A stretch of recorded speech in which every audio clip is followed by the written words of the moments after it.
हरे कृष्णा। आप सभी का स्वागत है आज के इस सत्र में। हरे मंगलाचरण। कृष्णा, दंडवत प्रणाम माताजी। ओम अज्ञानतिमिरन्धस्य ज्ञानाञ्जनाशलाखाय चक्षुरुन्मिलितं येन तस्मै श्रीगुरवे नमः। श्रीचैतन्यमनोभीष्टं स्थापितं येन भूतले स्वयं रूप कदा मह्यं ददाति स्वपदान्तिकं। वन्देऽहं श्रीगुरून् श्रीयुतपदकमलं श्रीगुरून् वैष्णवांश्च श्रीरूपं साग्रजातां सहगणा रघुनाथां तं वितं साद्वैतं सार्वधूतं परिजनासहितं कृष्ण चैतन्य देवं श्रीराधा कृष्ण पदान् सहगणा ललिता श्री विशाखान्वितांश्च नमो विष्णुपदाय कृष्णपृष्ठाय भूतले श्रीमते भक्तिवेदांत स्वामी निति नामिने। नमस्ते सरस्वते देवे गौरवाणी प्रचारिणे निर्विशेष शून्यवादी पाश्चात्य देश तारिणे। हे कृष्णा करुणा सिंधु दीनबंधो जगतपते गोपेश गोपिका कांत राधा कांत नमस्तुते। तप्त कांचन गौरांगी राधे वृंदावनेश्वरी वृषभानुसुते देवी प्रणमामि हरिप्रिये। वाञ्छाकल्पतरुभ्यश्च कृपा सिन्धुभ्य एव च पतितानं पावनेभ्यो वैष्णवेभ्यो नमो नमः। नमो महावदन्याय प्रेम प्रदायते कृष्णाय कृष्ण चैतन्य नामिने गौरतये नमः। पंचतत्वात्मकं कृष्ण भक्तरूप स्वरूपकं भक्तावतारं भक्ताख्यं नमामि भक्तशक्तिकम्। जय श्री कृष्णा चैतन्य प्रभु नित्यानंद श्री अद्वैत गदाधर शिवासादि गौर भक्त वृंद। हरे कृष्णा कृष्णा कृष्णा हरे हरे हरे राम राम राम हरे हरे। तो कल हम लोग ने जो है भक्तों की दो श्रेणी के बारे में देखा, सॉरी, भक्त तत्व के बारे में देखा। आज हम लोग भक्तों की दो श्रेणियों के बारे में देखेंगे। तो क्या कह रहे कृष्णाज कविराज गोस्वामी। सई भक्त गण होय द्विविध प्रकार पारिषद सदगण एक साधक गण आर। तो दो प्रकार के, एक है पारिषद और दूसरे है साधक। तो पारिषद कौन हम देखते हैं। ऐसे शुद्ध भक्त दो प्रकार के होते हैं। निजी संगी, निजी संगी ने एकदम परफेक्ट दास जो होता है ना, पर्सनल उनके संगी, उनको पारिषद कहते हैं।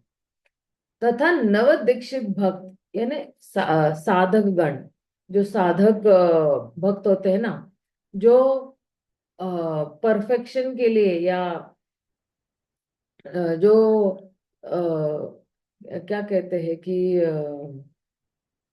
जो अभी पूर्ण परफेक्शन के लिए जो प्रयास कर रहे हैं। ठीक है। फिर तात्पर्य में क्या कह रहे हैं। भगवान के शुद्ध सेवक उनके निजी संगी माने जाते हैं, जबकि पूर्णता प्राप्त करने के लिए प्रयास प्रयासरत भक्त नव दीक्षित साधक कहे जाते हैं। संगियों में से कुछ तो भगवान के ऐश्वर्य के प्रति आकृष्ट रहते हैं और कुछ भगवान के माधुर्य प्रेम के प्रति आकृष्ट रहते हैं। पहले प्रकार के भक्त वैकुंठ लोक में ऐश्वर्य युक्त भक्ति करते हैं, जबकि दूसरे प्रकार के भक्त को वृंदावन में स्थान दिया जाता है, जहां वे कृष्ण की प्रत्यक्ष सेवा कर सके। तो देखिए, इसमें जो है अ,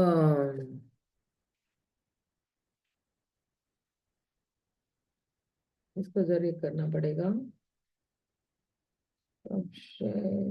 व्हाइट बोर्ड निकालते हैं।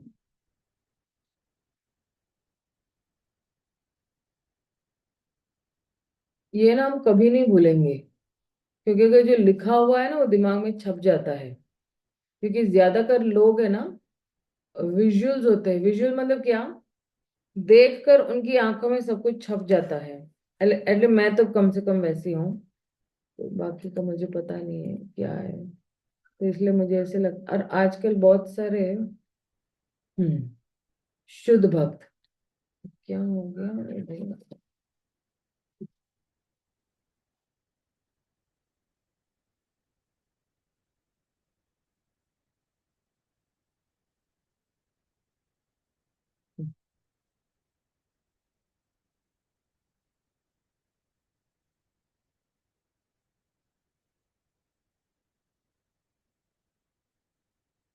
शुद्ध भक्त दो प्रकार के होते हैं। एक है जो है आ, पारिशात होते हैं।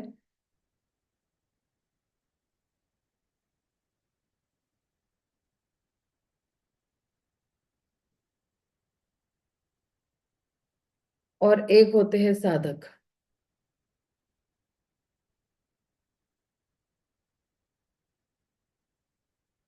अब पारिशात में भी जो है दो प्रकार के होते हैं।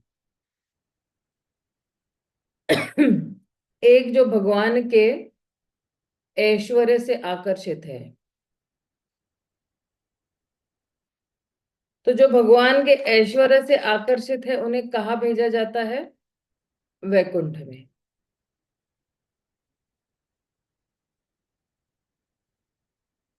ओके। और जो लोग जो है भगवान के प्रेम से आकर्षित है, तो वो लोग कहाँ जाते हैं? वो लोग गोलोक में हैं या वृंदावन में।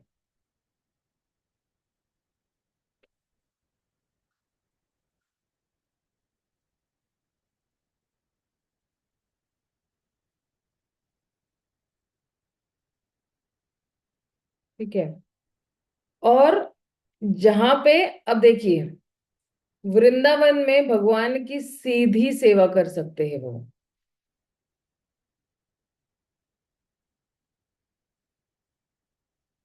वह कर सकते हैं।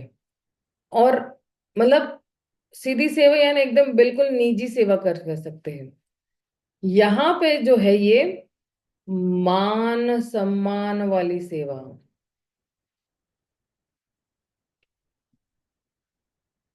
ना मान सम्मान से जो है वो युक्त है ये सेवा। तो एक्चुअली क्या कह रहे हैं ये, कि वैकुंठ में जो है भगवान जो है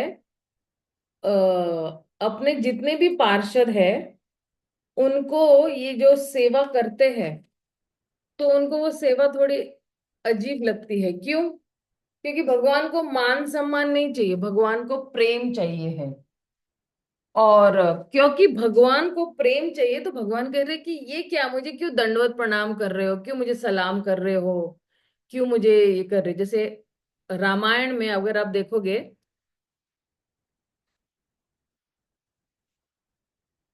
रामायण में जब सुग्रीव है या दूसरे जितने भी भगवान के मित्र है, तो वो उनको बिल्कुल मान सम्मान दे रहे हैं भगवान को। लेकिन भगवान को वो मान सम्मान नहीं चाहिए। भगवान को ऐसी मित्रता चाहिए जो बिल्कुल घनिष्ठ मित्रता है। तो फिर वृंदावन में उनको ये मित्रता मिल जाती है। एक दूसरे के कंधे पे बैठना, हंसी मजाक करना।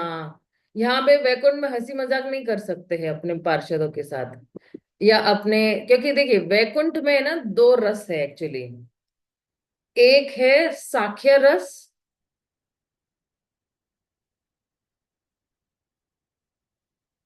और एक है शांत रस। और वात्सल्य का बिल्कुल एक कहे ना, आधा परसेंटेज वात्सल्य का है।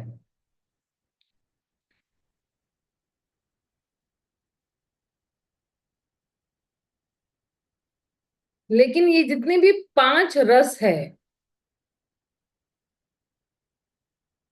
ये पूर्णतया जो है ये मौजूद है गोलोक वृंदावन में। वात्सल्य रस, माधुर्य रस, साख्य रस, दास्य रस और शांत रस। ये तो वैकुंठ में क्या है? सिर्फ 2.5 रस है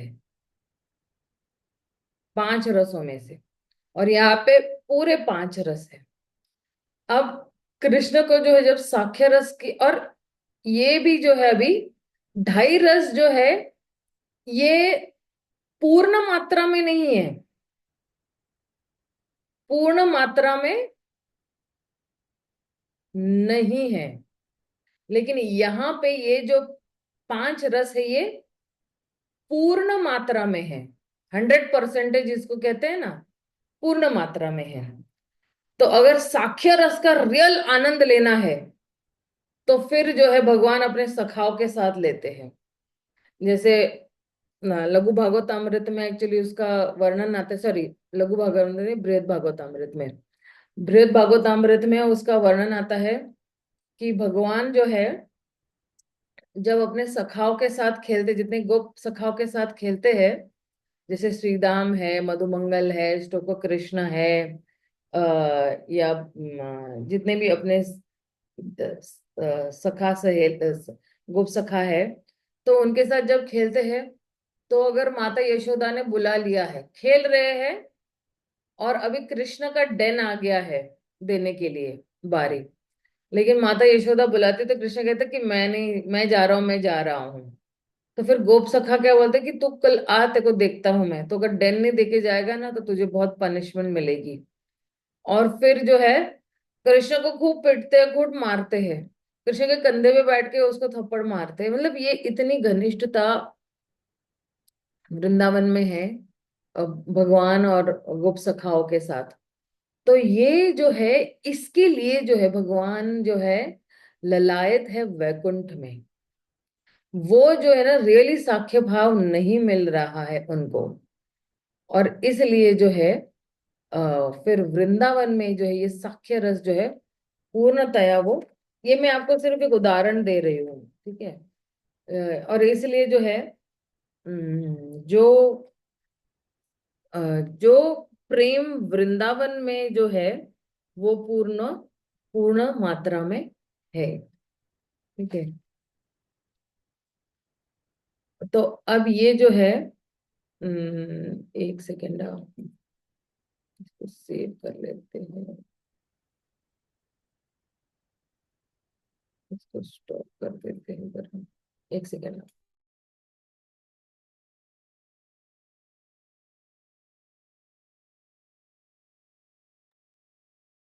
हम्म तो आइए अगला वाला देखते हैं।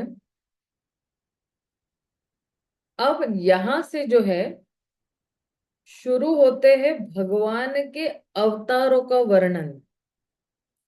और भगवान के अवतार में 3 अवतार विशेष है। तो आइए देखते हैं। ईश्वर अवतार ए 3 प्रकार, अंश अवतार आर, गुण अवतार, शक्तावेश अवतार तृतीय ए मत, अंश अवतार पुरुष मत्स्यादिक ग्रतः।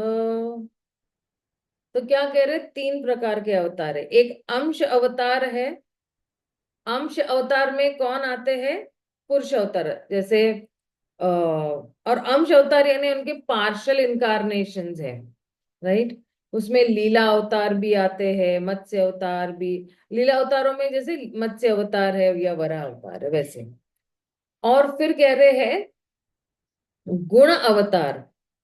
गुण अवतार मतलब क्या कि उनके गुण के अवतार, जैसे ब्रह्मा जी जो है वो रजोगुण के अधिष्ठाता देवता है।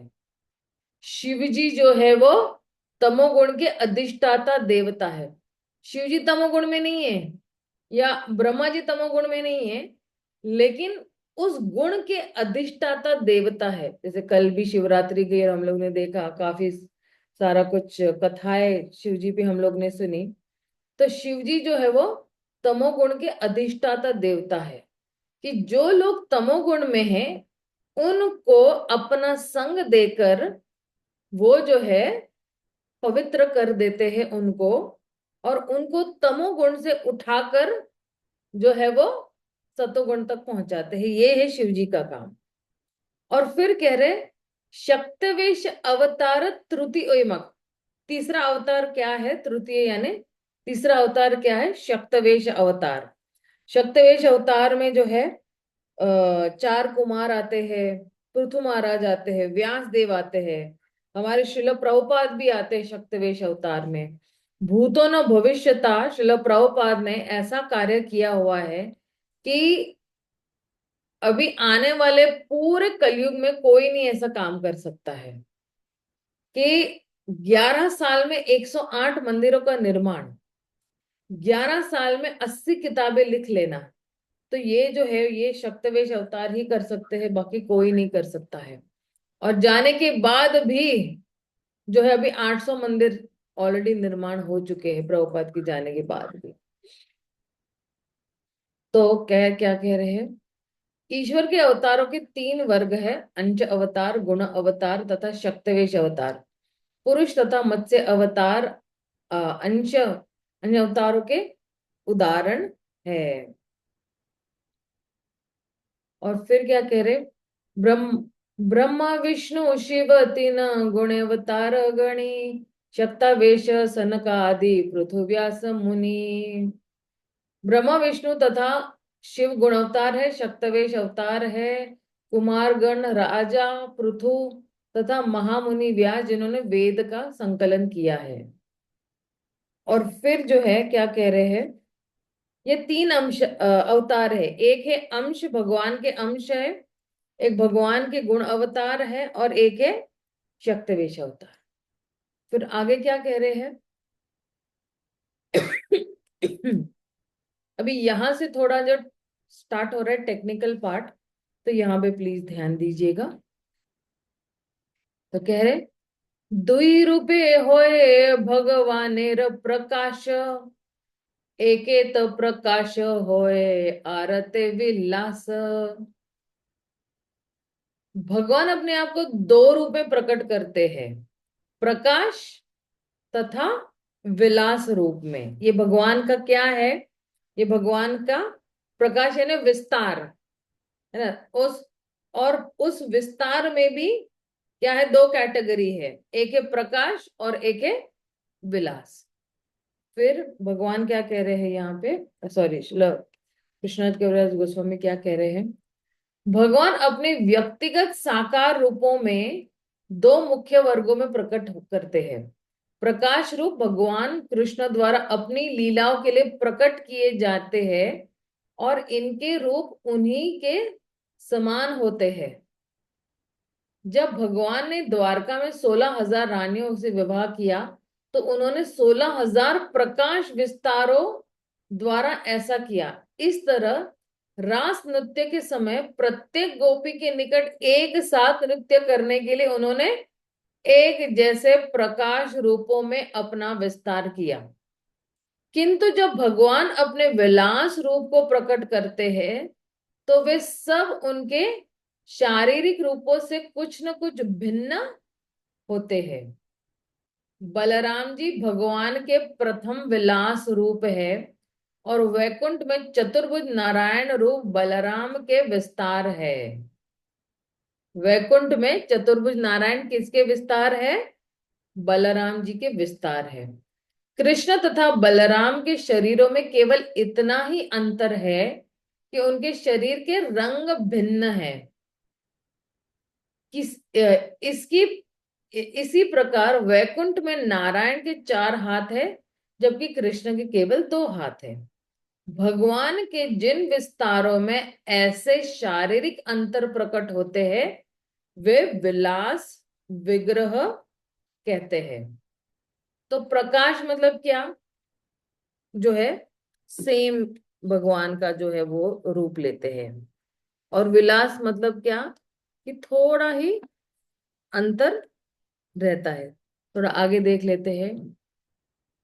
एक ही विग्रह यदि होए बहुरूप, आके रत भेद नाही एक स्वरूप, महिषी विवाहे यैछे कैल रास, इहा के कहिए कृष्णेर मुख्य प्रकाश।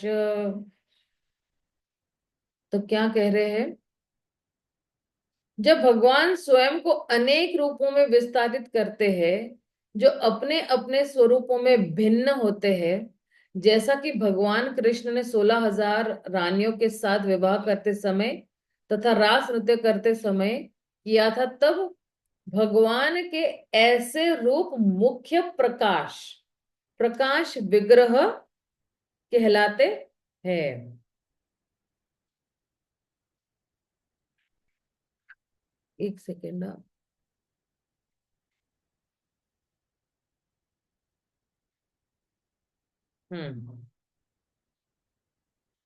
फिर आगे क्या कह रहे हैं, चित्रम बतैत देखे न वपुषा युग पृथक, गृहेषु यष्ट शास्त्र श्रिय एक उदावहत। एक अद्भुत लगता है कि अद्वैत श्री कृष्ण ने 16,000 रानियों से उनके अपने अपने घरों में विवाह करने के लिए अपने आप को 16,000 एक समान रूपों में विस्तारित किया है। ये कौन से विग्रह भगवान के, प्रकाश विग्रह के बारे में है। अब तात्पर्य में क्या कह रहे हैं, तात्पर्य में कह रहे हैं कि अच्छा, यह श्लोक श्रीमद् भागवतम का है। रासोत्सव संप्रवृत्ते गोपी मंडल मंडित, योगेश्वरेण कृष्णेन तास मध्ये द्वये द्वयोर्द्वयोः। जब गोपियों के समूह से घिर कर भगवान कृष्ण ने रास नृत्य का उत्सव प्रारंभ किया, तो समस्त योग शक्तियों के स्वामी ने अपने आप को प्रत्येक दो दो गोपियों के बीच में स्थापित किया। तो इसका भी थोड़ा हम लोग जरा चर्चा करेंगे, लेकिन तात्पर्य में देख लेते हैं। तात्पर्य में कुछ भी नहीं है, वो रासलीला के बारे में बता रहे हैं।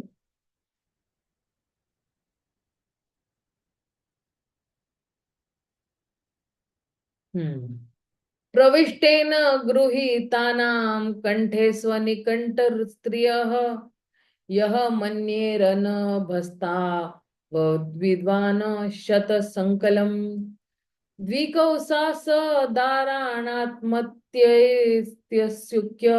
भृतात्मनः, ततो दुन्धु भयो नेदुर निपेतु पुष्पवृष्टायः। इस प्रकार जब गोपियां तथा कृष्ण परस्पर मिल गए, तो हर गोपी ने यही सोचा कि कृष्ण केवल उसका ही प्रगाढ़ आलिंगन कर रहे हैं।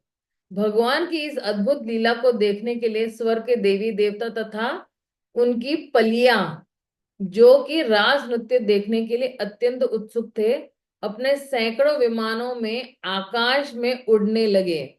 उन्होंने फूलों की वर्षा की और वे मधुर ताल में दुंदुभियां बजाने लगे।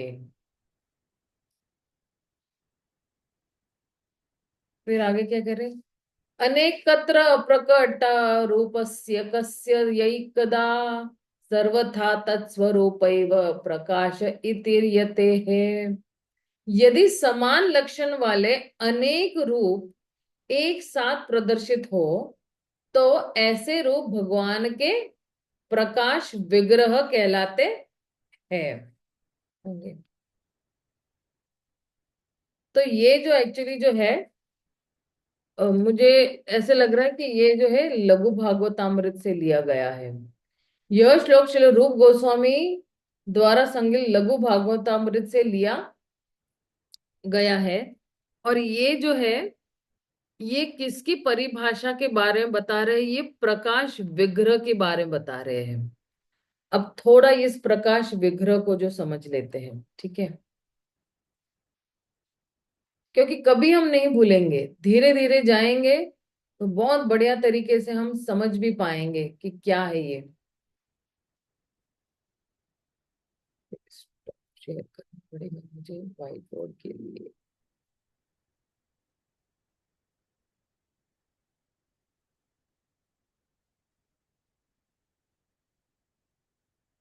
कंप्लीटली स्टॉप शेयर करना।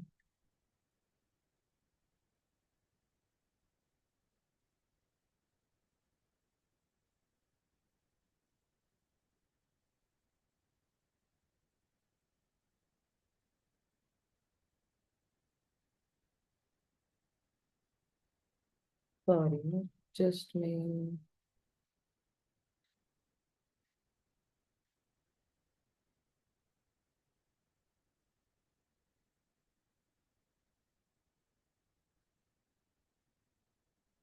हम्म ये सबको दिखाई दे रहा है मेरे ख्याल से अब। हम्म तो क्या कह रहे हैं?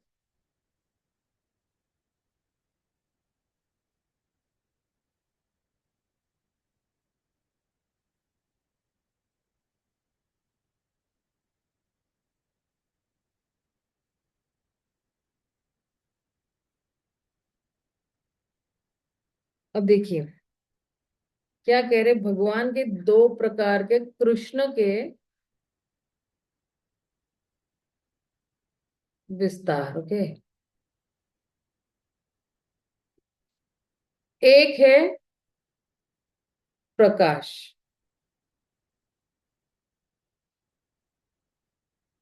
और एक है विलास।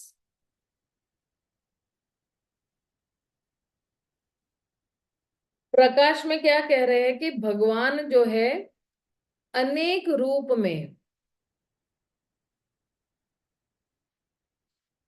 में अपना विस्तार कर रहे हैं, अनेक रूपों में।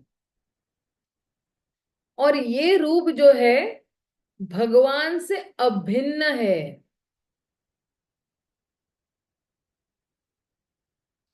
प्रकाश विस्तार में भगवान अनेक रूप में अपना विस्तार करते हैं। और ये सारे रूप क्या है, इसकी खासियत क्या है? ये अभिन्न है। और ऐसे जो अभिन्न भगवान के रूप है उसको प्रकाश कहते हैं, भगवान का प्रकाश है ना। तो इसमें उदाहरण क्या दे रहे हैं? द्वारका 16,108 जो है रूपों में जब उन्होंने द्वारका में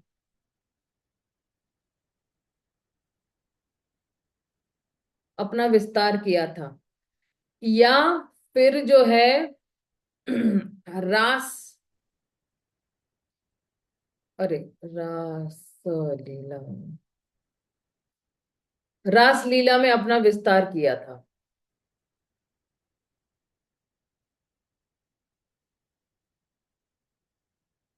रास लीला में भगवान ने अपना विस्तार किया था। तो इसमें ये दो कैटेगरी आते हैं, ठीक है। आ, और एक और उदाहरण ले सकते हैं यहाँ पे। जब ब्रह्म विमोहन लीला में भगवान ने अपना जो है सब कुछ ग्वाल बालों के रूप में किया था, राइट।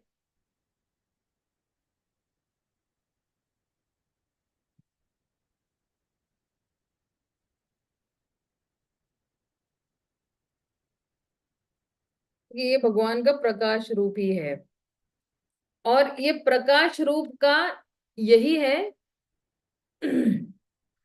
कि प्रकाश रूप की खासियत यही है कि अ, जो है अ, सभी जो है रूप जो है एक ही अपने क्या कहते हैं विशेष रूप में जो है वो विस्तार करेंगे। और एक अनेक रूप विस्तार करेंगे लेकिन एक जैसे ही लगते हैं।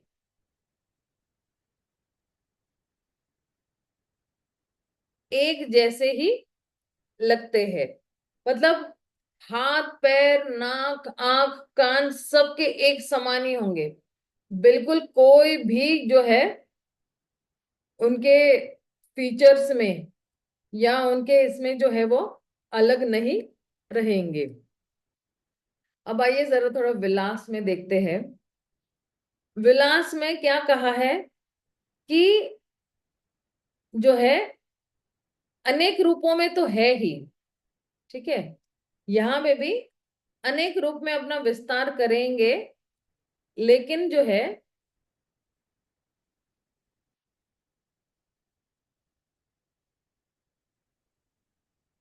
लेकिन जो है हल्का सा उनमें भेद है।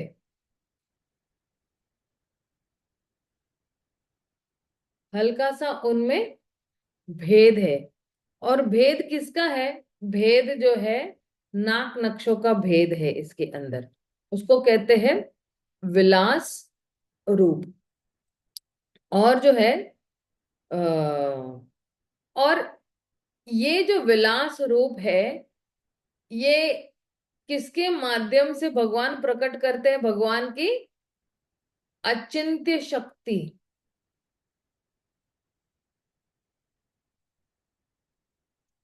शक्ति के माध्यम से जो है वो प्रकट करते हैं। और इनको कहते हैं विलास विग्रह। प्रकाश विग्रह, विलास विग्रह, ठीक है। तो इसमें कौन आते हैं? इसमें उदाहरण क्या आता है? इसमें उदाहरण स्वयं बलराम आते हैं। इसमें नारायण आते हैं।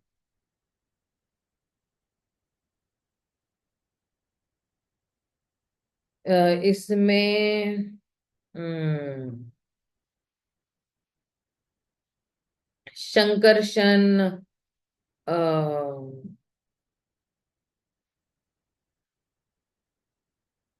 शंकरशन, अनिरुद्ध, प्रद्युम्न। क्योंकि आपको पता है नारायण बलराम का ही विस्तार है। वैकुंठ में जो नारायण है वो बलराम जी के ही विस्तार है, अभी हमने पढ़ा था, राइट। तो ये विलास विग्रह के बारे में है।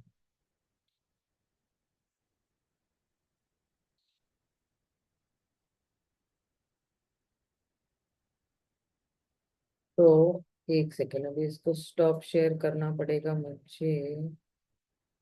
और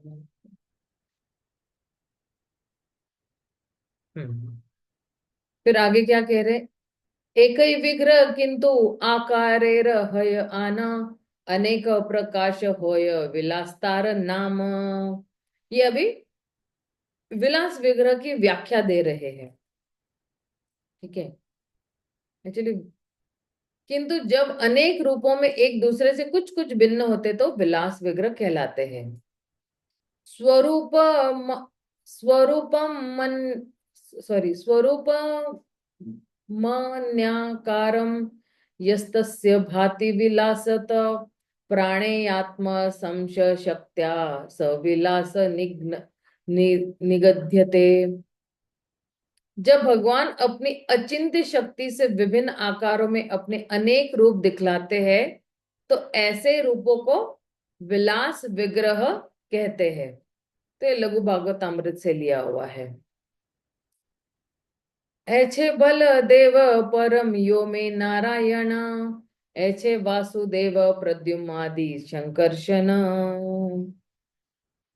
ऐसे विलास विग्रह के उदाहरण है बलदेव वैकुंठ धाम में नारायण तथा चतुर्व्यूह अर्थात वासुदेव, शंकरशन, प्रद्युम्न तथा अनिरुद्ध। ईश्वर शक्ति होय ए तीन प्रकार। अब देखिए ये सारे अभी तक जो है वो क्या थे? भगवान के अम, अ, भगवान के प्रकाश और विलास विस्तार जो है। भगवान के जो है दो प्रकार के रूप है, एक है प्रकाश और एक है विलास। अब ये रूप के बारे में। अब भगवान की जो शक्तियां हैं वो उनके बारे में बता रहे हैं। ईश्वर शक्ति होय ए तीन प्रकार की शक्तियां कौन है? एक लक्ष्मी गण पूरे महिषी गण आर व्रजे गोपी गण आर सभाते प्रधान व्रजेंद्र नंदन याते स्वयं भगवान। तो अब क्या कह रहे हैं दो श्लोकों में? भगवान की शक्तियां यानी लीला संगिनियां तीन प्रकार की है। वैकुंठ में लक्ष्मियां, द्वारका में रानियां तथा वृंदावन में गोपियां। इन सब में गोपियां सर्वश्रेष्ठ है क्योंकि उन सबको ब्रजराज के पुत्र आदि भगवान कृष्ण की सेवा करने का सौभाग्य प्राप्त है।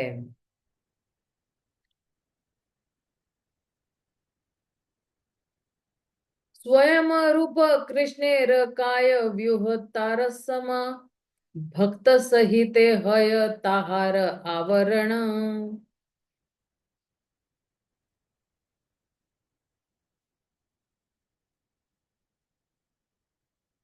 हम्म। आदि भगवान कृष्ण के निजी संगी उनके भक्तगण हैं जो उनसे एक रूप है। वे अपने भक्तों के समूह के साथ पूर्ण हैं। भगवान कभी अकेले नहीं होते, भगवान हमेशा अपने परिकरों के साथ हमेशा पूर्ण होते हैं।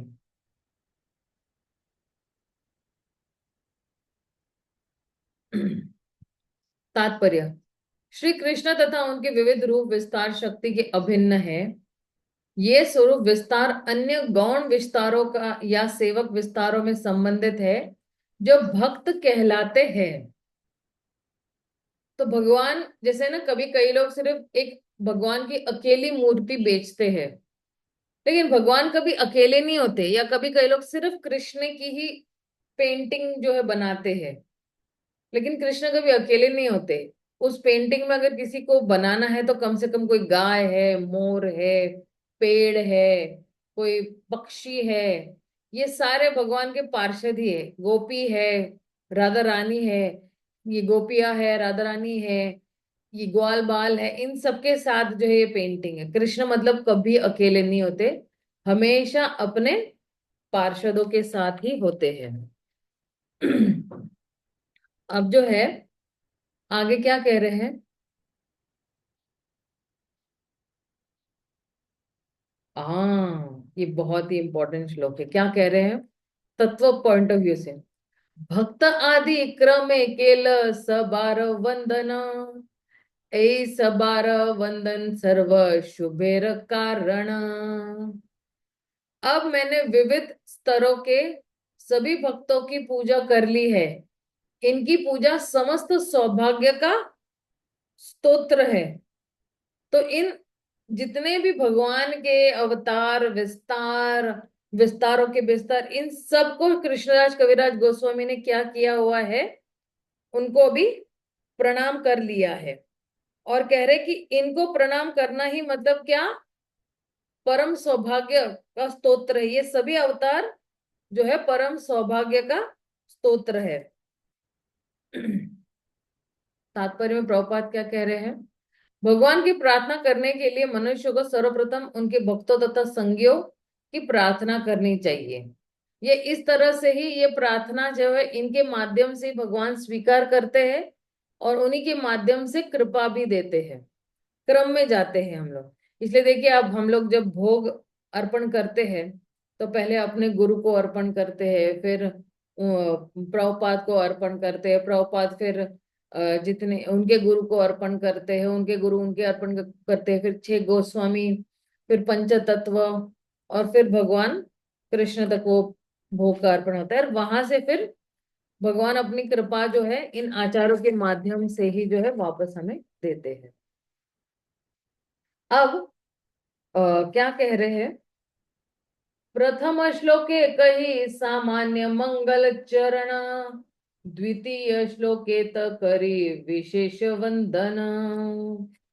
तो क्या कह रहे हैं कि ये आदि लीला में जो पहला श्लोक था वो सामान्य मंगलाचरण था, लेकिन द्वितीय श्लोक में दूसरे श्लोक में मैंने क्या किया था आ, उन्होंने जो है भगवान के विशेष जो है अ, विशेष रूप को प्रार्थना किया हुआ है। पहले श्लोक में मैंने सामान्य आशीर्वाद का आह्वान किया, किंतु दूसरे श्लोक में मैंने भगवान से एक विशेष रूप में प्रार्थना की है। अब जो है आप देखना, पहला जो मंगलाचरण, अभी ये मंगलाचरण भी दो विभागों में विभाजित था।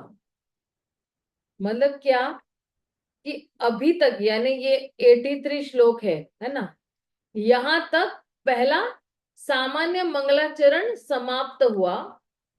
अब आ रहा है द्वितीय मंगलाचरण, और उसका जो है एक्सप्लेनेशन जिसको कहते हैं, उसकी जो क्या कहते हैं, उसका जो भाव है, वो अब जो है आ रहा है दूसरा, द्वितीय द्वितीय मंगलाचरण जो है वो आ रहा है अब आप देखोगे कि ये वाले श्लोक से लेके मेरे ख्याल से अ, समाप्ति तक, इस अध्याय के समाप्ति तक जो है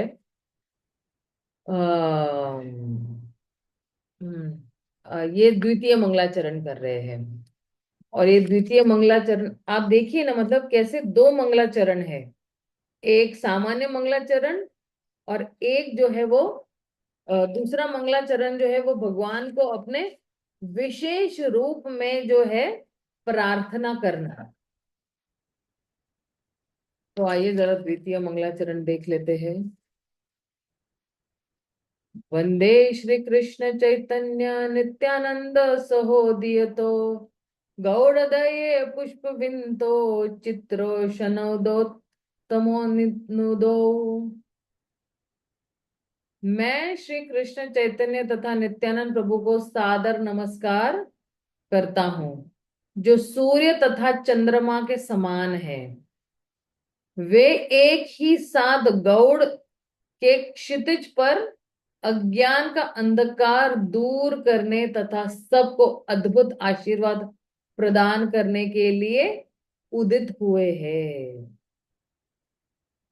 वंदे श्री कृष्ण चैतन्य नित्यानंद सहोदितो, जो है सहोदितो मतलब उदित, उदित यानी बिल्कुल क्या है उनका जो है आ, वो उदय हुआ है उनका, वो आए हुए हैं। गौड़ दय, गौड़ दो दय पुष्पवंतौ, जो है कहाँ पे वो उदय हुआ है, जो है गौड़ के क्षितिज पर जो है उनका उदय हुआ है। और कैसे उदय हुआ है, सूर्य तथा चंद्रमान के रूप में उनका जो है वो उदय हुआ है। और फिर कह रहे हैं ये क्यों हुआ है इनका उदय, मतलब क्या उद्देश्य है उनका उदय होने का, क्यों आए हैं। तो कह रहे हैं कि अज्ञान का अंधकार दूर करने के लिए ये आए हैं, और दूसरा सबों को अद्भुत आशीर्वाद प्रदान करने के लिए आए हैं। तो जब आशीर्वाद मिलता है तो अंधकार दूर होता है। जब आशीर्वाद मिलता है किसी का तो फिर अंधकार दूर होता है। इसलिए हम साधु संगों का जो है संग लेते हैं। और साधु संगों का आशीर्वाद मतलब ही क्या, उनके मुख से जो शब्द निकले हैं वही हमारे लिए आशीर्वाद है। और वही आशीर्वाद जब उनके मुख से भगवान के गुणगान सुनते हैं तो वही हमारे लिए आशीर्वाद है। और उस आशीर्वाद से हमारा अज्ञानता दूर हो जाता है। जितना भी अज्ञानी है हम जिस जिस चीजों में, वो हमारा सारा अज्ञान दूर हो जाता है। यह इसका मतलब है। फिर आगे क्या कह रहे हैं, व्रजे गने विहरे पूर्वे कृष्ण बलराम कोटि सूर्य चंद्र जिनी दोहार निज धाम से दुई जगतेर हया सदय गौड़ देशे पूर्व शैले करिल उदय। तो क्या कह रहे हैं? श्री कृष्ण तथा बलराम जो भगवान है और पहले वृंदावन में प्रकट हुए थे तथा सूर्य और चंद्रमा से करोड़ों गुना अधिक तेजवान थे। जब विश्व की पतित अवस्था देखकर अनुकंपावश गौड़ देश के पूर्वी क्षितिज पर उदित हुए हैं। श्री कृष्ण चैतन्य आर प्रभु नित्यानंद यहार प्रकाशे सर्व जगत आनंद। श्री कृष्ण चैतन्य तथा प्रभु नित्यानंद के आविर्भाव ने विश्व को आनंद से परिपूर्णित कर दिया है। अब देखिए, जैसे ही इन दो भाइयों का आविर्भाव हो रहा है, तुरंत ही सारा विश्व क्या हो जाता है? आनंद से पूर्ण हो जाता है। तो इसके अंदर जो है, कुछ कुछ श्लोकों में ना थोड़ा मतलब डबल मीनिंग भी होता है। डबल मीनिंग मतलब क्या कि कुछ चीजें भी छुपी हुई होती है। जैसे प्रभु नित्यानंद का आविर्भाव ने विश्व को आनंद से परिपूरित कर दिया है। अब जब भगवान का आविर्भाव हो रहा है, राइट, तो पूरा विश्व आनंद में है। हर एक व्यक्ति, जब चैतन्य महाप्रभु का जन्म हुआ था तो हर एक व्यक्ति आनंद में ही है। लेकिन इसमें इसमें छुपा हुई चीज क्या है कि जो कोई भी भगवान चैतन्य तथा नित्यानंद महाप्रभु की लीलाओं का श्रवण करेंगे तो वो भी जो है आनंद से परिपूरित हो जाएंगे। क्योंकि चैतन्य महाप्रभु और नित्यानंद महाप्रभु की कथा सुनना मतलब ही चैतन्य महाप्रभु को अपने हृदय में जो है वो आमंत्रण देना या निमंत्रण देना, और उनका आविर्भाव आपके हृदय में प्रकाशित हो रहा है। और जैसे ही चैतन्य महाप्रभु का आविर्भाव आपके हृदय में प्रकाशित होगा तो हमारे हृदय में जो कुछ भी अंधकार है वो सारा निकल जाएगा। ये इसका डबल मीनिंग है। ठीक है, भगवान जो है जब आते हैं तो सारे जितने भी जो है अंधकार जो है, मतलब हमारे में जो कुछ भी अंधकार है, चाहे तमोगुण हो चाहे रजोगुण हो, जो कुछ भी है वो जो है वो अंधकार जो है वो दूर करते हैं। अब आइए आगे वाला जरा देख लेते हैं। सूर्य चंद्र हरे ये छे सब अंधकार, वस्तु प्रकाशीय करे धर्मेर प्रचार। ऐ मत दुई भाव जीवेर अज्ञान, तमो नाश करी कैल तत्व वस्तु दान। ये बहुत महत्वपूर्ण श्लोक है। जिस प्रकार सूर्य तथा चंद्रमा उदय होकर अंधकार को दूर करते हैं और हर वस्तु की प्राकृतिक को प्रकट करते हैं, उसी तरह ये दोनों भाई जीवों के अज्ञान के अंधकार को दूर करते हैं और उन्हें परम सत्य के ज्ञान से प्रकाशित करते हैं। तो अगर हमारे जीवन में ये दो भाई अगर आ जाते हैं तो फिर जो है हमारा अंधकार जो है वो दूर हो जाएगा इनके आने मात्र से। अच्छा, ये दो भाइयों का हमारे जीवन में आना मतलब क्या? तो अपने अर्च विग्रह रूप में आए हैं। अच्छा, अर्च विग्रह रूप में अभी आप बहुत सारे लोगों के घर में, आपके घर में गौर निताई के विग्रह होंगे या तो गौर निताई की पिक्चर भी होगी, राइट। तो जिस घर में गौर निताई का प्रवेश हो गया है उस घर में कभी भी अज्ञानता का वास नहीं होगा। अज्ञानता मतलब क्या कि मैं अज्ञान मतलब क्या, उस व्यक्ति को लगता है कि मैं आत्मा नहीं, मैं शरीर हूं। लेकिन जैसे ही चैतन्य महाप्रभु और नित्यानंद महाप्रभु आते, गौर निताई आते हैं उस व्यक्ति के घर में या जीवन में प्रवेश करते हैं, तो मतलब क्या कि अब उनको पता चलता है कि मैं शरीर नहीं, मैं आत्मा हूं। ये पहला अंधकार दूर हो जाता है। और अब जो है, मैं अगर आत्मा हूं तो मेरा एक धर्म है। मेरा धर्म क्या है? जीवेर स्वरूप है कृष्णेर नित्य दास। मैं भगवान का दास हूं और मुझे बनाया गया ही है भगवान की सेवा करने के लिए। और जब मैं भगवान की सेवा करूंगा तभी जो है मुझे संतुष्टि प्राप्त होगी। और जब संतुष्टि प्राप्त होगी तभी हृदय आनंदित हो जाएगा या हृदय स्फुरित हो जाएगा। तो ये जो मेन अंधकार है ये दूर करने के लिए आए हैं।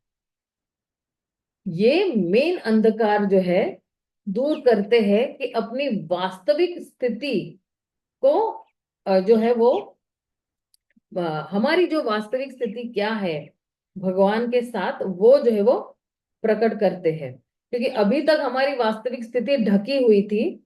और उस आवरण को किस तरह से निकालते हैं? अपने स्वयं के प्रकाश से, अपने स्वयं को जो है वो चिरातु सान दन तमो नंदो नदो। तो जो है आते हैं, आशीर्वाद देते हैं। आशीर्वाद देने से सारा अंधकार दूर हो जाता है। और इस तरह से जो है दोनों जो है, दोनों भाई जो है ज्ञान के प्रकाश से हमें प्रकाशित करते हैं। तो ये बहुत सारे क्या कहते हैं, इन श्लोकों में बहुत सारे ऐसे गुत्थियां जो है गुथी हुई है। लेकिन धीरे धीरे हम जैसे जैसे पढ़ेंगे तो थोड़ा और समझ में आ जाएगा।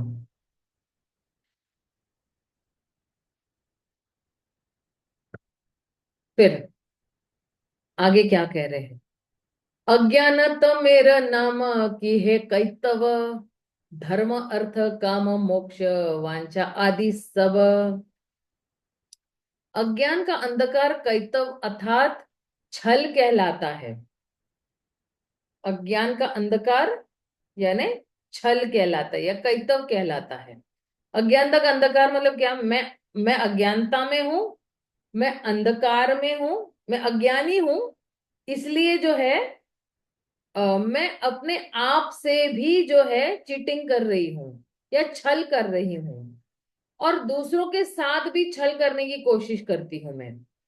और फिर जो है किसकी आड़ में मैं छल करती हूँ? धर्म अर्थ काम मोक्ष, इंद्र तृप्ति तथा मुक्ति के साथ प्रारंभ होता है। तो ये छल कहाँ से शुरू होता है? धर्म अर्थ काम और मोक्ष के साथ जो है वो प्रारंभ होता है। तो भागवतम के अगर पहले ही स्कंद में आप देखोगे तो क्या कह रहे हैं? धर्म प्रोजित कैतवो अत्र निर्मत्सराणां सतां, वेद्यं वास्तमत्र वस्तु शिवदं तापत्रय उन्मूलनम्। श्रीमद्भागवतं महामुनि कृते किं वा परेरीश्वरे, साध्यो हि अवरुध्यते अत्र ऋतुभिः शुश्रुभिस्तत्क्षणात्। तो महामुनि व्यास देव द्वारा 4 मूल श्लोकों के संकलित महान शास्त्र श्रीमद् भागवतम अत्यंत उन्नत एवं दयालु भक्तों का वर्णन करता है और भौतिकता से प्रेरित धार्मिकता की प्रवचना की विधियों की को पूरी तरह बहिष्कृत करता है।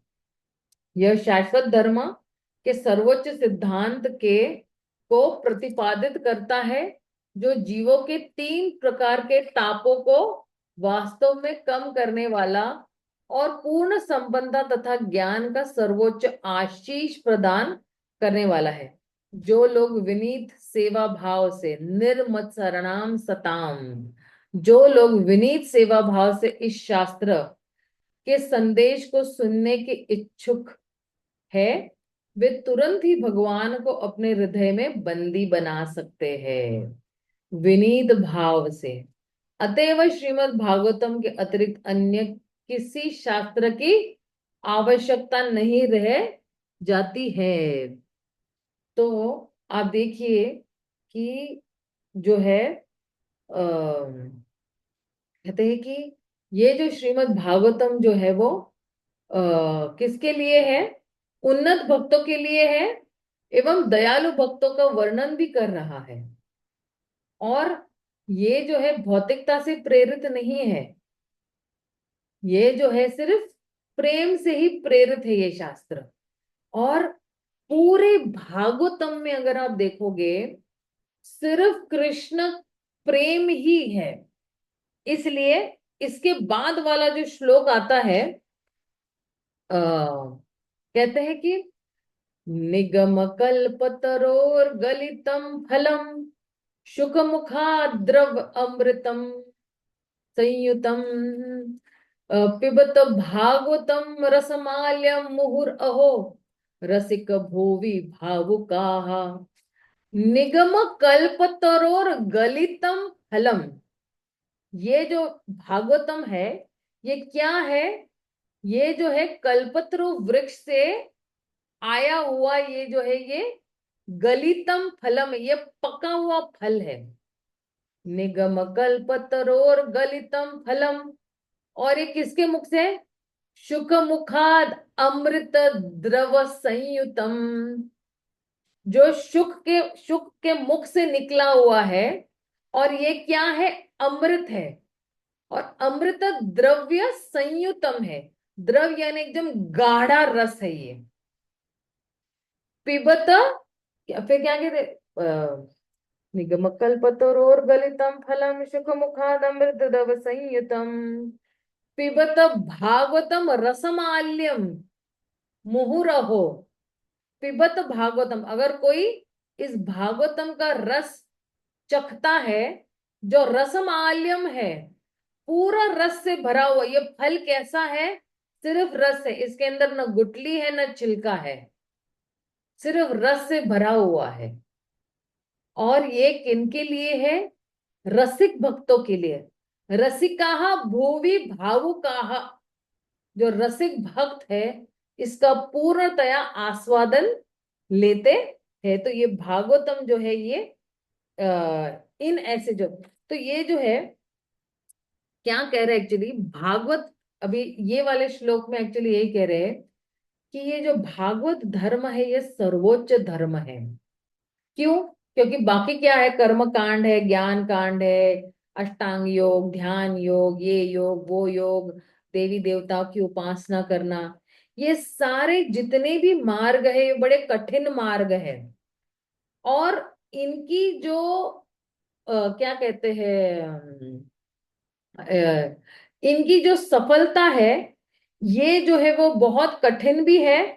और बहुत देर के बाद मिलती है इनकी सफलता।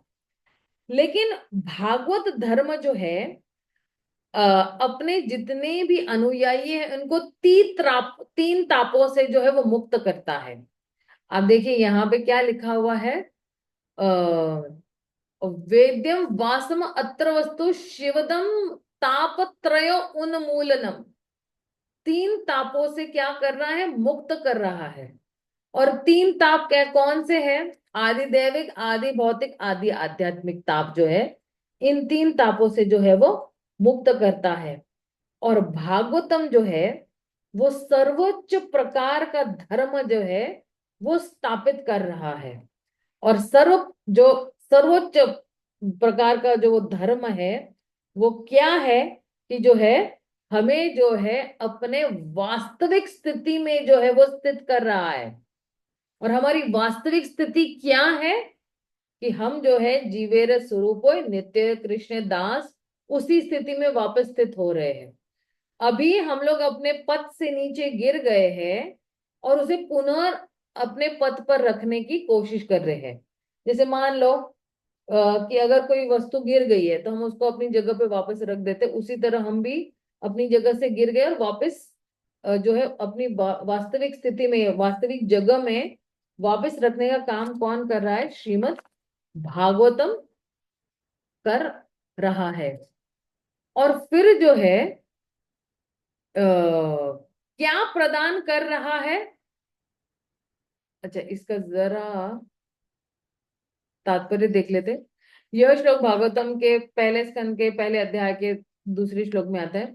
महामुनि कृतेश शब्द से यह सूचित होता है कि श्रीमद् भागवतम का संकलन महर्षि व्यास द्वारा हुआ है, जो कभी कभी नारायण महामुनि के नाम से जाने जाते हैं, क्योंकि वे नारायण के अवतार हैं। अतः व्यास देव कोई सामान्य पुरुष नहीं है, अपितु वे परिपूर्ण पुरुषोत्तम भगवान के शक्तवेश अवतार है। उन्होंने सुंदर भागवतम का संकलन पूर्ण पुरुषोत्तम भगवान तथा उनके भक्तों की कुछ लीलाओं का वर्णन करने के लिए किया है। श्रीमद् भागवतम में वास्तविक धर्म तथा कैतव धर्म में स्पष्ट अंतर किया है। दो प्रकार के धर्म है, एक है कैतव धर्म और एक है वास्तविक धर्म, रियल धर्म और फॉल्स धर्म। वेदांत सूत्र पर इस मौलिक तथा प्रामाणिक भविष्य भाष्य के अनुसार ऐसे अनेक अपसंप्रदाय है जो धर्म के नाम पर चलते हैं, किंतु वे धर्म के वास्तविक सार तत्व की उपेक्षा करते हैं। जीव का वास्तविक धर्म उसका स्वाभाविक अंतर्निहित गुण है, जबकि कैतव धर्म अविद्या का ऐसा रूप है जो कुछ प्रतिकूल दशाओं के अंतर्गत जीव की शुद्ध चेतना को कृत्रिम रूप से ढक देता है। जब कृत्रिम धर्म मन पर नियंत्रण कर लेता है, तो वास्तविक धर्म निष्क्रिय हो जाता है। तो जो है कृत्रिम धर्म, यानी ये जो छल करने वाला धर्म है, जब मन पर नियंत्रण कर लेता है तो वास्तविक धर्म ढक जाता है। और वास्तविक धर्म क्या है कि मैं भगवान का दास हूं, मुझे भगवान की सेवा करनी है, तो ये ढक जाता है। और ये जो है छल करने वाला धर्म हम पर हावी हो जाता है कि चलो इंद्र तृप्ति करो, चलो अपने इंद्रिय को तुष्टि करो, चलो इधर जाओ उधर जाओ, यहाँ पे आनंद लो वहां पे आनंद लो। ये कृत्रिम धर्म है। जीव शुद्ध मन से श्रवण करके इस सुप्त धर्म को पुनः जागृत कर सकता है। ये जो है निष्क्रिय हो गया है, ये सुप्त हो गया है, सो गया है, तो इसको पुनः जागृत कैसे कर सकते हैं? श्रीमद् भागवतम का श्रवण करके, शुद्ध मन से श्रवण करके। श्रीमद् भागवत द्वारा संस्कृति धर्म का पथ अपूर्ण धार्मिकता के समान रूपों के भिन्न है। धर्म के विषय में निम्नलिखित 3 विभागों के अंतर्गत विचार किया जा सकता है। सकाम कर्म का पथ, ज्ञान तथा योग शक्तियों का पथ, पूजा तथा भक्ति का पथ। सकाम कर्म का पथ कर्मकांड भले ही मनुष्य की भौतिक दशा को ऊपर उठाने की के निमित्त धार्मिक अनुष्ठानों से संकृत क्यों न हो, वह प्रवंचना ठगी है, क्योंकि यह मनुष्य को कभी कभी भौतिक अस्तित्व से मुक्ति दिलाने में और सर्वोच्च लक्ष्य प्राप्त करने में सक्षम नहीं बना सकता है। जब जीव भौतिक अस्तित्व के कष्टों से मुक्ति पाने के लिए निरंतर संघर्ष करता है, किंतु सकाम कर्म का पथ कर्मकांड उसे भौतिक संसार के क्षणिक सुख की ओर ले जाता है। सकाम पुण्य कर्म से मनुष्य ऐसे पद को प्राप्त होता है जहां उसे क्षणिक भौतिक सुख का अनुभव होता है, किंतु पाप कर्म उसे भौतिक इच्छाओं तथा अभाव की कष्टमय स्थिति की ओर ले जाते हैं। यदि मनुष्य को भौतिक सुख की पूर्णतम स्थिति में भी रख दिया जाए, तो भी वह जन्म मृत्यु वृद्धावस्था तथा रोग के कष्टों से मुक्त नहीं हो सकता है। अतएव भौतिक दृष्टि से सुखी व्यक्ति को उस शाश्वत सुख की आवश्यकता रहती है जो सकाम कर्म के रूप में भौतिक धार्मिकता से कभी भी नहीं मिल सकती। ज्ञान के अनुशीलनम का मार्ग तथा योग शक्तियों का मार्ग समान रूप से कष्टपूर्ण है, क्योंकि मनुष्य को पता नहीं चल पाता कि इन निश्चित मार्गों का अनुसरण करने पर कोई कहा जाएगा।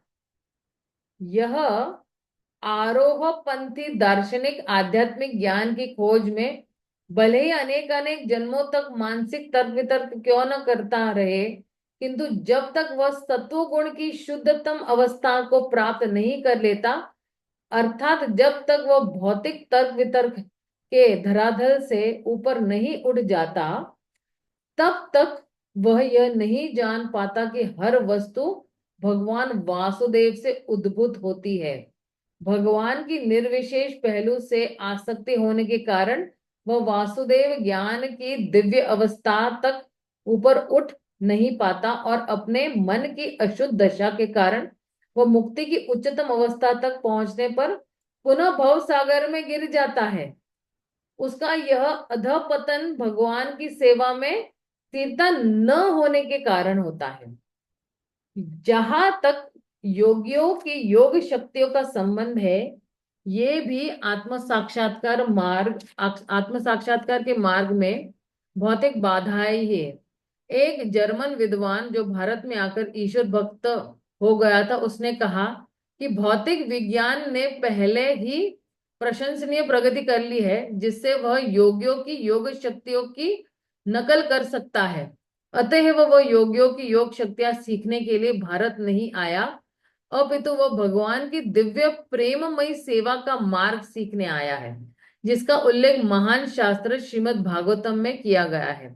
योग शक्तियों से योगी भौतिक दृष्टि से शक्तिशाली बन सकता है और इस प्रकार अन्य भौतिक विज्ञानों की तरह वे जन्म मृत्यु तथा तथा मृत्यु जरा तथा रोग को दुखों से क्षणिक छुटकारा दिला सकती है, किंतु ऐसी योग शक्तियां इन कष्टों को से भी स्थायी रूप से छुटकारा नहीं दिला सकती। अतएव भागवत संप्रदाय के अनुसार धार्मिकता का यह मार्ग भी अनुयायियों को ठगने की विधि है। भगवत गीता में स्पष्ट बतलाया गया है कि सर्वाधिक उन्नत तथा शक्तिशाली योगी वह है जो अपने हृदय में निरंतर भगवान का चिंतन कर सके और भगवान की प्रेममय सेवा में लगा रह सके।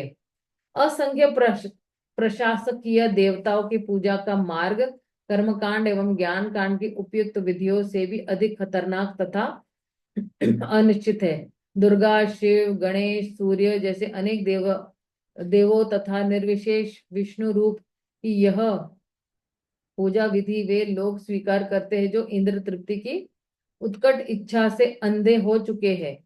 शास्त्र में वर्णित अनुष्ठानों को इस मांग तथा अभाव के युग में ठीक प्रकार संपन्न कर पाना अत्यंत कठिन है, किंतु जब इन अनुष्ठानों को समुचित रीति से संपन्न किया जाता है, तब यह मनुष्य की इंद्र तृप्ति की इच्छा को निश्चित रूप से पूरा कर सकते हैं। किंतु ऐसी विधियों से मिलने वाली सफलता निसंदेह क्षणिक होती है और यह केवल अल्प ज्ञानियों के लिए ही उपयुक्त है। यही भगवत गीता का निर्णय है। किसी भी विवेकशील व्यक्ति को ऐसे क्षणिक लाभों से संतुष्ट नहीं होना चाहिए। उपयुक्त वर्णित तीन धार्मिक मार्गों में से कोई भी मार्ग भौतिक अस्तित्व के तीन प्रकार के कष्टों से अर्थात शरीर तथा मन से उत्पन्न कष्टों, अन्य जीवों द्वारा दिए गए कष्टों तथा देवताओं द्वारा दिए गए कष्टों से मनुष्य को छुटकारा नहीं दिला सकता। ये त्रिताप के बारे में बता रहे हैं। किंतु श्रीमद् भागवतम में वर्णित धर्म अपने अनुयायियों को तीन प्रकार के कष्टों से स्थायी मुक्ति दिलाने में समर्थ है। भागवत सर्वोच्च धर्म अर्थात जीव उसकी मूल स्थिति भगवान के दिव्य प्रेम भक्ति में पुनः स्थापित करने का वर्णन करता है। यह सर्वोच्च धर्म इंद्र तृप्ति की इच्छाओं, सकाम कर्म तथा ब्रह्मा के तदाकार होने के उद्देश्य से ज्ञान के अनुशीलन की इच्छा में कलमश से मुक्त है। स्थूल सूक्ष्म इंद्र तृप्ति पर आधारित किसी भी धर्म को कैतव धर्म माना जाना चाहिए, क्योंकि यह अपने अनुयायी को शाश्वत संरक्षण प्रदान करने में असमर्थ होती है। यहाँ प्रयोजित शब्द महत्वपूर्ण धर्म प्रोजित कैतव, ये प्रोजित शब्द महत्वपूर्ण है। प्र का अर्थ है पूर्ण तथा उज्जित सूचक है बहिष्कार का। सकाम कर्म के रूप में धार्मिकता प्रत्यक्ष रूप से इंद्र तृप्ति का स्थूल विधि है, जबकि ब्रह्मा के तदाकार होने के उद्देश्य से आध्यात्मिक ज्ञान से अनुशीलन की विधि इंद्र तृप्ति की सूक्ष्म विधि है। भागवत धर्म अर्थात जीव के सनातन कर्म रूपी दिव्य धर्म के स्थूल या सूक्ष्म इंद्र तृप्ति पर आधारित ऐसी समस्त दिखावटी धार्मिकता का पूर्णतया बहिष्कार किया गया है। भागवत धर्म अर्थात भागवत में वर्णित धार्मिक सिद्धांत का प्राथमिक पाठ भगवत गीता है। यह उन सर्वोच्च कोटि के मुक्त पुरुषों के लिए है जो दिखावटी धार्मिकता की इंद्र तृप्ति को बहुत कम महत्व देते हैं। सकाम कर्मी योगी आरोपपंथी दार्शनिक तथा मुक्तिकामी अपनी भौतिक स्थिति के ऊपर उठाने के विषय में ही चिंतित रहते हैं, लेकिन भगवत भक्तों में ऐसी कोई स्वार्थी आकांक्षा नहीं रहती। वे परम भगवान की सेवा केवल उन्हें प्रसन्न करने के लिए ही करते हैं। श्री अर्जुन तथाकथित अहिंसक तथा धार्मिक व्यक्ति बनकर अपनी इंद्रियों को तृप्त करना चाहते थे, अतः वह उन्होंने पहले ही युद्ध न करने का निश्चय किया, किंतु जब वे भागवत धर्म के सिद्धांतों को पूरी तरह से स्थित हो गए, जिसमें भगवान की इच्छा के प्रति पूर्ण समर्पित होने का चरम लक्ष्य माना गया है, तो उन्होंने अपना निर्णय बदल दिया और वे भगवान की तुष्टि के लिए युद्ध करने के लिए तैयार हो गए। तब उन्होंने कहा, नष्ट मोह स्मृतिर्लब्धा, हे कृष्णा, हे अच्युत, अब मेरा मोह दूर हो गया है, आपकी कृपा से मेरी स्मृति वापस आ गई है और अब मैं दृढ़ता से संदेह मुक्त हूं तथा आपके आदेशानुसार कर्म करने के लिए प्रस्तुत हूं। इस शुद्ध चेतना में स्थित रहना जीव की वैधानिक स्थिति है। किसी भी तथाकथित धार्मिक विधि को इस अनन्य आध्यात्मिक स्थिति में बाधक बनती है, उसे धार्मिकता की छल विधि माना जाता है। धर्म का वास्तविक स्वरूप ईश्वर की स्वयं स्फुरत प्रेम भक्ति है। भगवान के साथ जीव का यह सेवा संबंध शाश्वत है। भगवान को वस्तुतः अर्थ यथार्थ तत्व के रूप में तथा जीवों को वास्तविक अर्थात सापेक्ष अस्तित्व में वस्तु के असंख्य प्रति स्वरूप को पूर्ण में वर्णित किया जाता है। परम वस्तु के साथ इन वास्तव अंशों का संबंध कभी भी नष्ट नहीं किया जा सकता है, क्योंकि यह जीव का अंतर्निहित सनातन गुण है। भौतिक प्रकृति के साथ संबंध के कारण ही सारे जीव भौतिक चेतना रूपी रोग के विविध लक्षण प्रदर्शित करते हैं। इस भव रोग का निवारण करना ही मनुष्य जीवन का चरम लक्ष्य है। जिस विधि से इस रोग का उपचार होता है वह है भागवत धर्म या सनातन धर्म कहलाता है। इसी का वर्णन श्रीमद् भागवतम के पुष्टों में किया गया है। अतएव जो भी व्यक्ति अपने पूर्व जन्म के पुण्य कर्मों के आधार पर श्रीमद् भागवतम का श्रवण करने के लिए उत्सुक होता है, वह अपने हृदय में तुरंत ही भगवान की उपस्थिति का अनुभव करता है और अपने जीवन के लक्ष्य की पूर्ति करता है। अब यहाँ पे जो है हम थोड़ा विराम इसलिए देते हैं क्योंकि यहाँ पे अभी बताएंगे कि किस तरह से जो है मोक्ष भी कैतव है, छल करने वाला है या छल प्रदान करने वाला है। और फिर बाकी जितने भी कर्म है, शुभ कर्म अशुभ कर्म, ये भी जो है भक्ति में बाधक देने वाले हैं। और जो है फिर जो है दूसरे जो कुछ भी कार्य है वो भी जो है वो हमें जो है भक्ति में आगे बढ़ने नहीं देते हैं। लेकिन किस तरह से ये अंधकार दूर होता है, किसकी कृपा से ये अंधकार दूर होता है, ये हम कल के सत्र में देखेंगे। ठीक है, तो आज हम ये विराम देते हैं। श्रील प्रभुपाद की जय, गौर भक्त वृंद की जय। हरे कृष्ण हरि बोल। किसी का प्रश्न है तो आप पूछ सकते हो। हरे कृष्ण माता जी। हरे कृष्ण प्रभु जी। धन्य प्रणाम माता जी। प्रणाम। माता जी ये ना वो पेज नंबर 72 है। कौन सा? और उसमें जो अभी पढ़ रहे थे ना आप, अभी ये जो पूरा परपट, हम्म। तो इसमें ना देखिए वो 72 में वन पैराग्राफ जो तीसरे पैराग्राफ में सकाम कर्म का कर्म कांड वगैरह बताया गया है ना। हाँ, एक्चुअली ना ये जो पूरा जो तात्पर्य है ना, ये हाँ जी, पूरा तात्पर्य जो है मैं कल समझाने वाली हूँ प्रभु जी। ठीक है तो माता जी। सकाम ठीक, कर्म क्या होता है, निष्काम कर्म क्या होता है, ठीक है माता अष्टांग योग क्या होता है, या फिर जो है दो प्रकार के योगी होते हैं, एक अष्टांग योगी होते हैं और एक ब्रह्मवादी होते हैं। तो इनका गंतव्य क्या होता है, इनको क्या प्राप्त होता है, ये थोड़ा जो है ना ये पूरा है ना, ये अच्छी तरह से चार्ट पे समझाना पड़ेगा। तो ये ना पूरा मैं कल विस्तृत में जरा समझाऊंगी प्रभु जी, क्योंकि जब ठीक ये है माता जी। तात्पर्य में पढ़ रही थी ना, तो मुझे ऐसे लगा कि इस तात्पर्य को समझाना बहुत जरूरी है कि सकाम हम्म। कर्म क्या होता है, निष्काम कर्म क्या होता है। अगर हम निष्काम कर्मी बनते तो हम कहाँ जाएंगे, हम सकाम कर्मी बनते तो हम कहाँ जाएंगे, हमारा गंतव्य क्या होगा, तो हमें फिर क्या करना है, उसका सॉल्यूशन भी मुझे ऐसे लग रहा था कि इसको समझाना चाहिए। तो इसको ना पूरे तेरे थोड़ा डिटेल में कल समझाऊंगी प्रभु जी। ठीक है माता जी। ठीक है ना। धन्यवाद माता जी, हरे कृष्ण। हरे कृष्णा। किसी का और कोई प्रश्न है? क्योंकि पहला जो है, कल जैसी क्लास शुरू होगी पहले मैं इसी इसी श्लोक को जो है डिटेल में समझाऊंगी, और फिर ही ये 92 नंबर वाले श्लोक पे जाऊंगी मैं। ठीक है। और कल हो सकता है हमारा पहला अध्याय जो है समाप्त हो जाए, और हम दूसरे अध्याय पर हम पूछ करेंगे। ऐसे करो ना।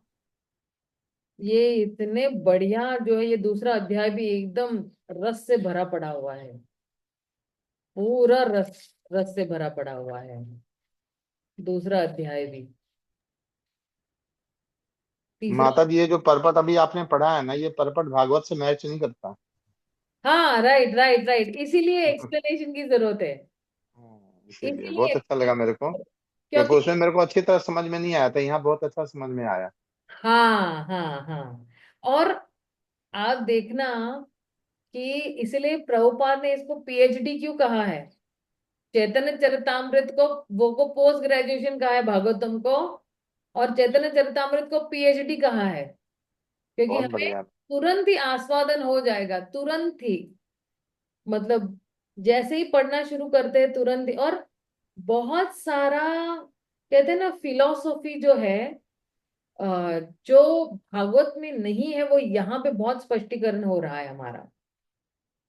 हालांकि मेरा भी है, मतलब सिर्फ आप लोगों का नहीं, मेरा भी बहुत सारे जैसे फॉर एग्जाम्पल आप देखिए कि मैंने कहा कि जैसे हम लोग ने 84 नंबर का श्लोक लिया, लेकिन 84 नंबर का श्लोक मतलब क्या कि जब भी आएंगे भगवान हमारे जीवन में, तो हमारे जीवन का अंधकार दूर हो जाएगा। मतलब क्या कि साधु संतों के माध्यम से ही हमारा अंधकार दूर हो सकता है। जैसे ही हम भगवान की कथाएं सुनेंगे साधुओं के मुख से, तो हमारा अंधकार दूर हो जाएगा। वैसे तो अकेले भी हम लोग बैठेंगे तो अंधकार, लेकिन सिर्फ साधु संतों के संग में आके उनके मुख से जब हम श्रवण करते हैं, तो हमारा अंधकार दूर हो जाता है। तो बहुत सारी चीजें यहाँ पे स्पष्ट हो जाती है, जो मतलब ये जो तत्व है, ये और अच्छी तरह से समझ में आता है हम लोगों को। और जब ये तत्व समझ में आता है, तो हम लोगों को एक्चुअली एक जिम्मेदारी आ जाती है कि हम किस वंश में हैं, हम किस परंपरा में आ रहे हैं, और इस महान परंपरा से हम जुड़े हैं। तो अब हमारा क्या उत्तरदायित्व है, हमारी क्या जिम्मेदारी है, और हम क्या दे सकते हैं इस परंपरा को वापस। जैसे हम ये अपनी परंपरा आगे ले जा रहे हैं, लेकिन कुछ तो छोड़ के जाएंगे ना आगे वाली पीढ़ी के लिए। फिर आगे वाली पीढ़ी उस आगे वाली पीढ़ी के लिए कुछ ना कुछ छोड़े, जैसे प्रभुपाद हमारे लिए छोड़ के गए चैतन्य चरितामृत, भागवतम, भगवद गीता, राइट। वैसे भी अभी वर्तमान आचार्य भी कुछ ना कुछ छोड़कर गए हमारे लिए। तो हम क्या छोड़ के जाएंगे हमारी आगे वाली पीढ़ी के लिए, कुछ तो कुछ छोड़ के जाएंगे। तो फिर ये जिम्मेदारी हम पर फिर आ जाती है कि जन्म सार्थक करी, कर पर उपकार। पहले हम अपना जन्म सार्थक कर लेंगे, और फिर कर पर उपकार, फिर जो है प्रचार करेंगे लोगों को।